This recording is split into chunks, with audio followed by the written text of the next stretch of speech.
কেমন আছেন সবাই? আশা করছি সবাই অনেক ভালো আছেন। চলে আসলাম নতুন আরেকটি ভিডিও নিয়ে আপনাদের মাঝে। এখানে দেখতে পাচ্ছেন আমি একটি ওয়েবসাইট তৈরি করেছি। এই ওয়েবসাইটটি সম্পূর্ণ আমি ফ্রি ডোমেইন এবং হোস্টিং এর উপর তৈরি করেছি।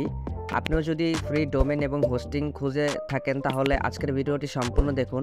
আজকের ভিডিওতে আমি শেয়ার করব কিভাবে আপনি সম্পূর্ণ ফ্রিতে ডোমেইন এবং হোস্টিং নেবেন এবং আপনি ওয়ার্ডপ্রেস এর মাধ্যমে একটি ওয়েবসাইট তৈরি করবেন। গাইস দেখতে পাচ্ছেন এখানে একটি ওয়েবসাইট আমি ওপেন করে রেখেছি। তো এই ওয়েবসাইটের নাম হচ্ছে ফ্রিহোস্ট। এই ওয়েবসাইটটির লিংক আমি ডেসক্রিপশন বক্সে অথবা কমেন্ট বক্সে আপনারা পেয়ে যাবেন। পিন কমেন্ট চেক করবেন অবশ্যই। সবসময় আমি বলি আপনারা পিন কমেন্ট চেক করবেন, তাহলে অবশ্যই লিংক যাবতীয় যত লিংক আছে সকল পেয়ে যাবেন। তো রেজিস্টারের উপর ক্লিক করার পর এখানে দেখতে পাচ্ছেন আমি এখানে উপরে বলছে আপনাকে একটি ওয়েবসাইটের নাম দিতে, মানে ইমেল অ্যাড্রেস দিতে এবং পাসওয়ার্ড দিতে। তো আমি সর্বপ্রথম এখানে একটি ইমেল অ্যাড্রেস দিয়ে দিই। আমি আমার মেইলটি দিচ্ছি এবং নিচে পাসওয়ার্ডটি দিচ্ছি। তো আপনি আপনার পছন্দ মতো একটি ইমেল অ্যাড্রেস এবং পাসওয়ার্ড দিয়ে নেবেন। তো দেওয়ার পর এখানে যে টিক চিহ্নটা দেখতে পাচ্ছেন এখানে একটি ক্লিক করে দিবেন। তো আমি এখানে ক্লিক করে দিচ্ছি। এখানে ক্লিক করার পর দেখতে পাচ্ছেন এরকম ভেরিফাই অপশন চলে আসবে। তো এখান থেকে আপনি ভেরিফিকেশন করে নেবেন।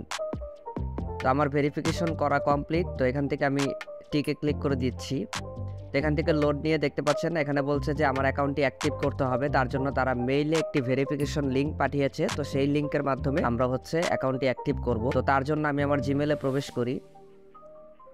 তো জিমেলে প্রবেশ করার পর এখানে দেখতে পাচ্ছেন এই যে প্রি হোস্ট অ্যাকাউন্ট অ্যাক্টিভ করার জন্য একটি লিংক পাঠিয়েছে। তো দেখতে পাচ্ছেন আমি অ্যাক্টিভ অ্যাকাউন্টের উপর ক্লিক করে দিয়েছি। তো এখানে লেখা হয়েছে যে আমার অ্যাকাউন্টটি অ্যাক্টিভ হয়ে গিয়েছে। সেকেন্ড স্টেপ যেটি করতে হবে, এখানে দেখতে পাচ্ছেন যে ক্রিয়েট নিউ অ্যাকাউন্ট উপরে। তো এখানে দেখতে পাচ্ছেন আমার অ্যাকাউন্টটি কিন্তু তৈরি হয়েছে। তো এখানে এই যে ডাইন সাইডে দেখবেন যে ক্রিয়েট নিউ অ্যাকাউন্ট, এটির উপরে একটা ক্লিক করবেন। তো ক্লিক করার পর এরকম অ্যাড চলে আসতে পারে, এখান থেকে ক্লোজ করে দিবেন। তারপর এরকম অপশন চলে আসবে, আপনাকে বলছে একটি ডোমেন চয়েস করতে। তো আপনি যদি তাদের সাবডোমেন ব্যবহার করতে চান তাহলে করতে পারেন, অথবা দেখা গেছে আপনি যদি কাস্টম কোনো ডোমেন অ্যাড করতে চান তাহলে নিচের থেকে কাস্টম ডোমেন অ্যাড করতে পারেন। তো এখানে আমি সাবডোমেন একটি ব্যবহার করব। এখানে আমি সাবডোমেন ব্যবহার করে উপরে একটি ডোমেনের নাম লিখে দিচ্ছি। তো এখানে আমি ইসলামিক মাইন্ডস ডোমেনটির নাম লিখে দিচ্ছি। তো এখানে দেখতে পাচ্ছেন আমার ডোমেনটি কিন্তু খুব সুন্দরভাবে অ্যাড হয়েছে এবং ডোমেনটি দেখতেও কিন্তু সুন্দর দেখাচ্ছে অফিসিয়ালি। তো যাই হোক, আমি এখানে টিকের উপর ক্লিক করে দিচ্ছি। আমি আবারও বলছি আপনি যদি কাস্টম ডোমেন অ্যাড করতে চান তাহলে নিচ থেকে নিচে যে অপশনটি রয়েছে কাস্টম ডোমেন, সেখান থেকে অ্যাড করে নিতে পারেন।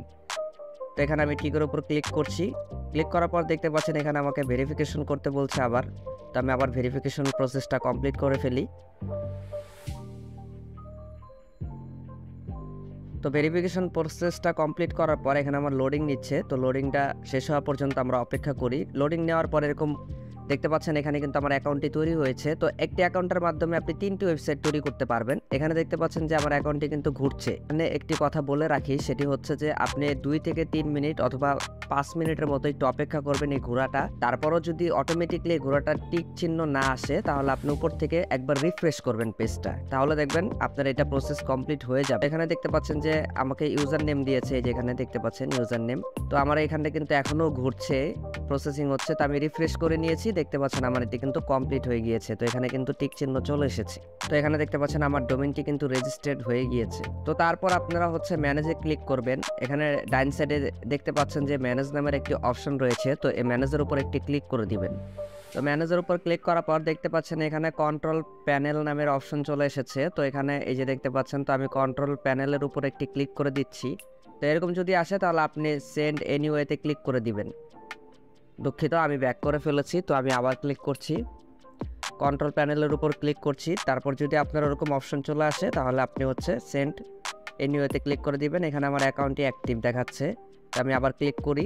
ক্লিক করার পর দেখতে পাচ্ছেন এরকম অপশন চলে এসেছে। তো এখানে রিডাইরেক্ট হচ্ছে, একটু অপেক্ষা করি। তো এই যে এরকম অপশন যদি আসে তাহলে আপনি সেন্ড এনিওতে ক্লিক করে দিবেন। তো আমি সেন্ড এনিওতে ক্লিক করে দিচ্ছি। তো এখানে দেখতে পাচ্ছেন আমার ভিস্টা প্যানেলটা ওপেন হচ্ছে। এখানে আই অ্যাপ্রুভে ক্লিক করবেন। এখান থেকে এই যে আই অ্যাপ্রুভের উপর একটি ক্লিক করে দিবেন। তো আমি ক্লিক করে দিচ্ছি। তারপর কিছুক্ষণ অপেক্ষা করবেন, আপনার দেখবেন সি প্যানেলটি এখানে রেডি হবে। তো দেখতে পাচ্ছেন আমার কিন্তু সি প্যানেলটি রেডি হয়ে গিয়েছে। তো এই সি প্যানেলের নামটি হচ্ছে ভিস্টা প্যানেল। এটি সম্পূর্ণ ফ্রি।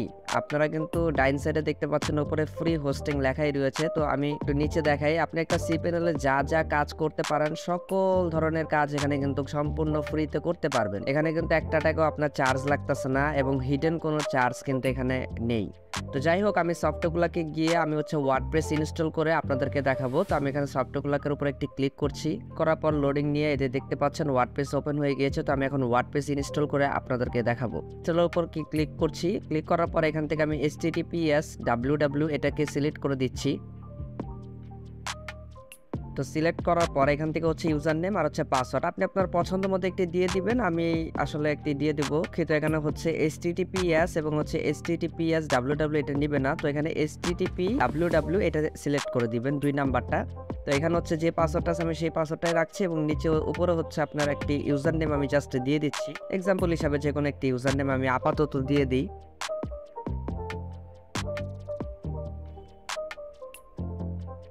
তো এখান থেকে আমি পাসওয়ার্ডটি কপি করে নিচ্ছি। তো একটু নিচে চলে আসি, আপনি আপনার পছন্দ মতো সাইট নেম এভরিথিং সব কিছু আপনি দিতে পারবেন। আমি জাস্ট শেখানোর পারপাসে আমি জাস্ট এটা দেখাচ্ছি। তো ইনস্টলের উপর ক্লিক করার পর এখানে একটু লোডিং নিচ্ছে।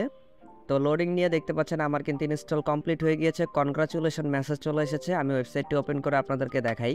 তো এখানে দেখতে পাচ্ছেন আমি কিন্তু ওয়েবসাইটের ব্যাকএন্ডে আসি।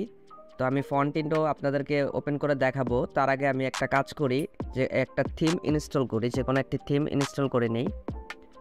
এখান থেকে দেখতে পাচ্ছেন অ্যাপিয়ারেন্সে যাই, তারপর থিমসে যাই। এখানে অলরেডি কিছু থিমস ইনস্টল করা থাকে, তো আমি এগুলোকে কেটে নতুন একটি থিম ইনস্টল করে নিই। আর থিম কাটার জন্য অবশ্যই থিমের উপর ক্লিক করে এই যে ডাইন সাইডের কোনায় হচ্ছে ডিলিট লেখা থাকে, এখান থেকে ডিলিট করে দিবেন। যারা জানেন না তাদের জন্য আসলে মূলত বললাম, যারা জানেন তারা তো আসলে জানেনই, তাদের জন্য বিষয়টা না। তো অ্যাড নিউতে ক্লিক করে আমি এখান থেকে যে কোনো একটি থিম সিলেক্ট করে দিই। তো আমি একটু নিচে চলে আসি, চলে এসে দেখি যে কোন থিমটা আসলে পছন্দ হয়। তো পছন্দ মতো একটি থিম আমি দিয়ে দিই। এটা জাস্ট শেখানো পারপাসে আমি আপনাদেরকে দেখাচ্ছি। আপনারা আপনাদের পছন্দ মতো কাস্টমাইজেশন করে তারপরে একটি ওয়েবসাইট রান করতে পারবেন। আমি আবারও বলছি, সম্পূর্ণ ভিডিওটা যদি আপনি টেনে টেনে দেখেন তাহলে আসলে কিছুই বুঝতে পারবেন না। আমি অনেক গুরুত্বপূর্ণ কথা বলেছি ভিডিওর মাঝখানে। তো সম্পূর্ণ ভিডিওটা দেখলে আশা করি আপনি এই পর্যায়ে পর্যন্ত পৌঁছাইতে পারবেন। পরবর্তীতে যদি না পৌঁছাইতে পারেন বা ঠিকমতো না হয় তাহলে আগেই কমেন্ট করবেন না, আগে আসলে আপনি পুরো ভিডিওটা দেখুন।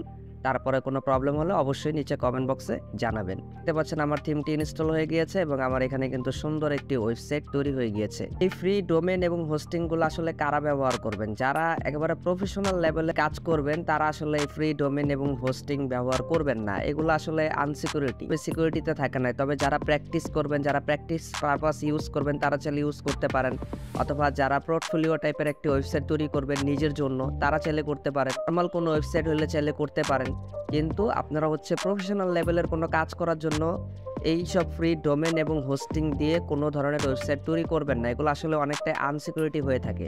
তো গাইজ, ভিডিওটি যদি আপনার কাছে ভালো লেগে থাকে তাহলে অবশ্যই লাইক করবেন, শেয়ার করবেন এবং আমার চ্যানেলটি সাবস্ক্রাইব করতে ভুলবেন না। আজকে এই পর্যন্তই, ভালো থাকবেন সবাই।